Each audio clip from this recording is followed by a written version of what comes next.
We're here to protect your future. May problem dun.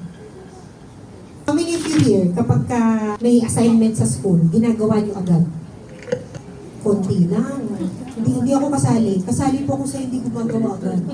Nandun ako sa gising hanggang 3 a.m. kasi krinamin ko. How many of you here, last minute gagawa ng assignment? Sino dito hindi sasagot kahit anong itanong ko? Ayaw niyo na ba akong kausap? Gusto. Thank you. Mas marami ang procrastinators. More people delay taking action. Pag sinabi mo, we're here to protect your future, hindi sasabihin niya, next year na lang. Meron pa kaming may pa-debut pa yung anak ko, may pa-birthday pa kami, magpapagraduate pa ako, papaayos pa ako ng bubong. Next year na lang. Hanggang next year na lang, 5 years na lang.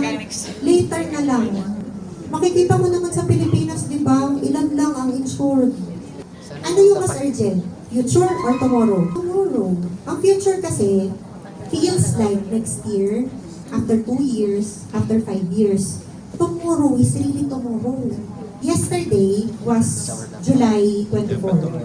Ang tingin ko kay July 25, tomorrow. Pero nandito na tayo ngayon. Nakita niyo bakit in-encourage ko kayo to use tomorrow rather than using future? Urgency.